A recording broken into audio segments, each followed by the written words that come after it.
Assalamualaikum warahmatullahi wabarakatuh. Teman-temanku, selamat pagi, semangat pagi. Sabahal khair, sabahan nur ya.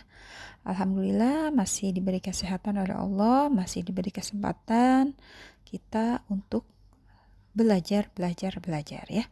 Hari Kamis tanggal 5 November tahun 2020. Seperti biasa, jadwalnya adalah pelajaran tematik muatan bahasa Indonesia. Teman-teman, hari ini pembelajaran bahasa Indonesia kita sudah masuk ke tema 5D ya, subtemanya subtema 1. Oke, teman-teman. Mari langsung saja kita berdoa terlebih dahulu, memohon keberkahan dan kemudahan dari Allah Subhanahu wa taala. Bismillahirrahmanirrahim. Rabbi zidni ilma warzuqni fahma. Rabbi shrah li sadri wa yassir li amri wahlul 'uqdatam min lisani yafqahu qauli. Amin ya rabbal alamin. Teman-teman, tidak lupa Bu Guru berpesan ya, setiap ada video pembelajaran disimak dengan baik ya, jangan pernah disingkat, jangan pernah dipotong ya, diperhatikan dari awal sampai akhir supaya teman-teman paham ya, insyaallah. Oke, baik, kita mulai saja pembelajaran bahasa Indonesia pada kesempatan hari ini.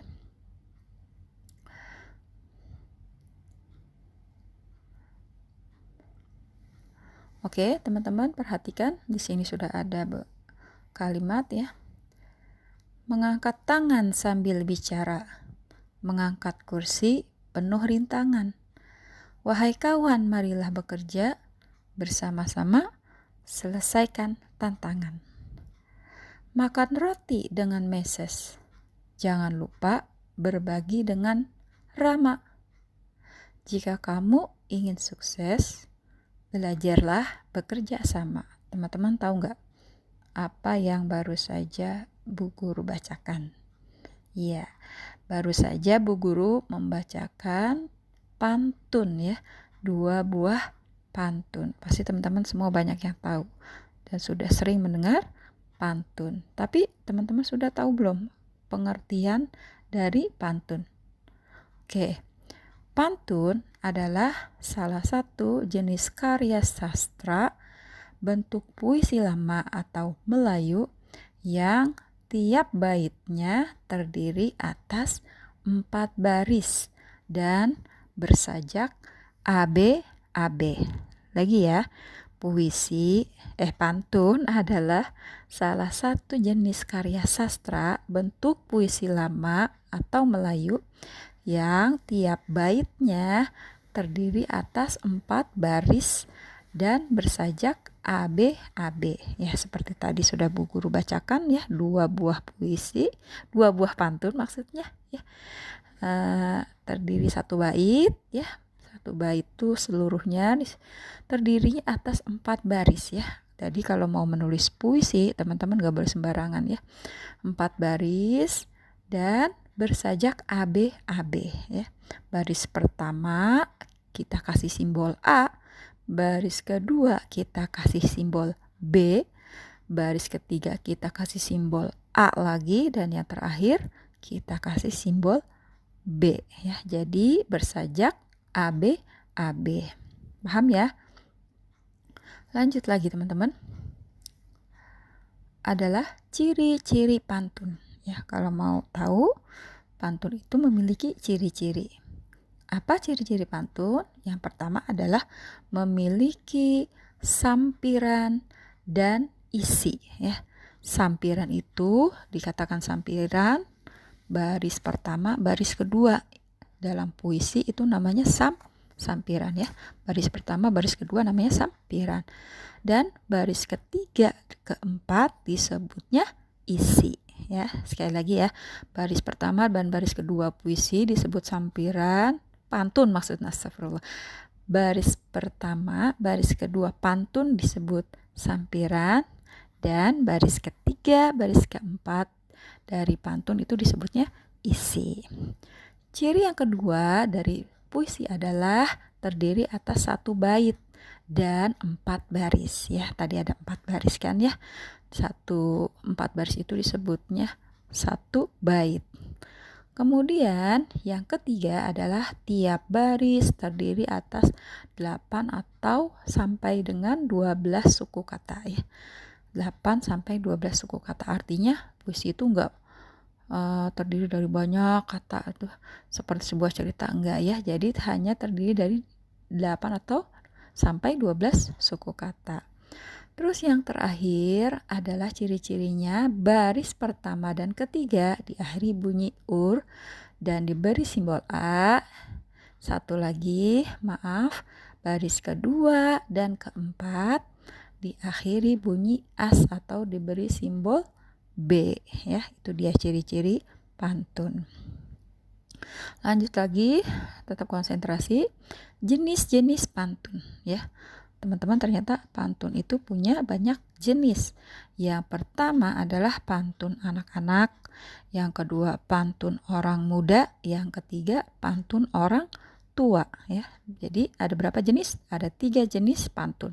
1 pantun anak-anak, 2 pantun orang muda, dan terakhir 3 pantun orang tua. Oke, di sini ada 3 buah pantun ya, berwarna merah, warna coklat, dan warna biru. Kita baca semuanya ya teman-teman ya. Ke rumah paman pergi bertamu, tak lupa membawa buah tangan. Anak muda menuntut ilmu, rajin belajar demi masa depan. Nah itu ya, caranya seperti itu. Dilihat teman-teman ya, ada 4 baris. 4 baris itu disebutnya satu bait. Baris yang pertama, ke rumah paman pergi bertamu. Baris kedua, tak lupa membawa buah tangan. Baris ketiga, anak muda menuntut ilmu. Dan yang keempat, rajin belajar demi masa depan. Coba teman-teman, kira-kira jenis pantun apakah yang baru saja Bu Guru baca? Ya, jawabannya adalah jenis pantun orang muda ya, karena ada kata-katanya tuh kelihatan. Anak muda menuntut ilmu, rajin belajar demi masa depan. Sekarang kita coba baca dan simak pantun yang kedua yang berwarna coklat. Simpanlah harta di dalam peti, jarum di pasir tidak terlihat. Bersifat jujur, bersihkan hati, kemana pergi pasti selamat. Kira-kira termasuk jenis pantun apa teman-teman? Betul, yaitu yang kedua adalah pantun orang tua. Kenapa? Karena ada cirinya, yaitu yang namanya orang tua pasti selalu punya nasihat atau sering menasehati orang yang lebih muda. Nah, ini ada nasihatnya di sini ya. Bersifat jujur, bersihkan hati, kemana pergi pasti selamat ya. Jadi pesannya adalah agar supaya bersifat jujur. Dan yang ketiga kita baca lagi ya teman-teman ya. Dengarlah nyanyian si burung kutilang, menyanyi merdu di pucuk dahan. Hatiku senang, hatiku riang, bersama teman main di taman. Nah, kalau yang ini sudah pasti termasuk ke dalam jenis pantun anak-anak ya. Yang namanya anak-anak pasti dunianya apa? Dunianya main ya. Di sini ada kata-kata bersama teman main di taman ya. Jadi itu ya teman-teman ya, jenis-jenis pantun. Yang pertama pantun anak-anak, kedua pantun orang muda, dan terakhir pantun orang tua. Lanjut, ini ada jenis pantun berdasarkan isi ya. Jadi ini jenis-jenis tadi emang bener ya, jenis-jenis pantun. Nah kalau ini jenis-jenis pantun berdasarkan isi ya. Kita simak teman-teman. Yang pertama ada pantun nasihat, yang kedua ada pantun jenaka, yang ketiga ada pantun kias, yang keempat ada pantun kepahlawanan, dan yang terakhir atau kelima adalah pantun teka-teki ya. Jadi jenis-jenis pantun berdasarkan isi ada 5 ya teman-teman ya. Pantun nasihat, pantun jenaka, pantun kias, pantun kepahlawanan, dan pantun teka-teki. Pantun nasihat berarti berisi tentang apa teman-teman? Tentang nasihat ya. Nasihat yang baik ya. Sedangkan yang disebut dengan pantun jenaka artinya pantun yang lucu, ya, yang menghibur, yang bisa membuat orang tertawa, ya, itu namanya pantun jenaka. Kemudian kalau pantun kepahlawanan adalah pantun yang isinya hubungan dengan semangat kepahlawanan, ya. Dan sementara pantun kias artinya berisi kata-kata kiasan, ya, atau perumpamaan, ya. Dan yang terakhir ada yang namanya pantun teka-teki. Pantun teka-teki itu adalah pantun yang mengandung pertanyaan, ya, gitu ya. Jadi ingat-ingat. Oke, langsung biar lebih mudah kita baca atau kita simak contohnya dari masing-masing jenis-jenis pantun tadi. Yang pertama ada contoh pantun jenaka. Apa, teman-teman? Pantun jenaka yaitu pantun yang berisi lelucon atau mengundang tawa, ya. Oke, kita baca. Memasang paku, memakai palu. Paku dipasang di banyak bilik. Berat hati menahan malu. Melihat baju dipakai terbalik. Nah, ya, lucu ya. Jadi dikatakan pantun, contoh pantun jenaka. Lanjut, teman-teman. Adalah contoh pantun nasihat. Mawar merekah sungguh mempesona. Indah dilihat di ruang tamu. Hasil kerja takkan sempurna jika tidak menggunakan ilmu, ya.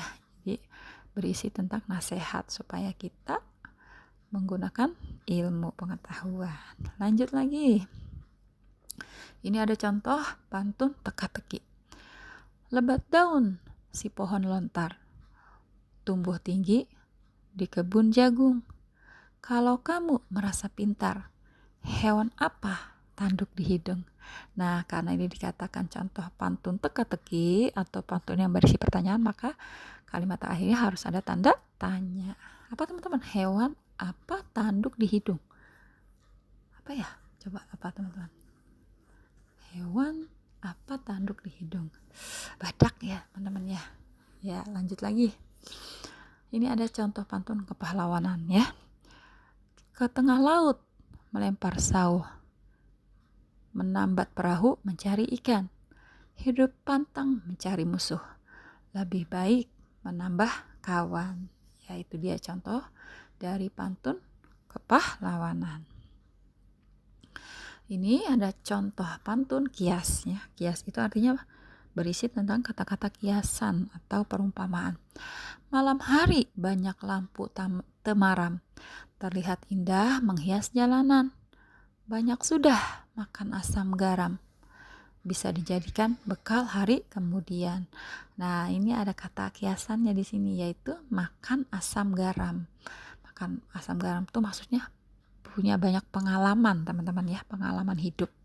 Itu kata kiasannya. Makanya dikatakan contoh pantun kias atau ya pantun kiasan. Oke, teman-teman, insyaallah paham ya. Hari ini pembahasan kita tentang pantun. Dan tugasnya adalah tolong baca ya, teman, ya. Bacakan 2 buah pantun jenis apa saja bebas lewat voice note. Kemudian japri ke Bu Guru, ya, japri ke Bu Nisa. Jadi tugasnya hari ini bukan nulis, tapi merekam suara teman-teman sedang membaca 2 buah puisi jenis apa aja bebas, ya. Kirim atau japri ke Bu Guru, ke Bu Nisa. Oke, ya, ditunggu ya, teman-teman, ya. Terima kasih. Pembelajaran kita selesai. Alhamdulillahirabbil alamin. Terima kasih, teman-teman. Assalamualaikum warahmatullahi wabarakatuh.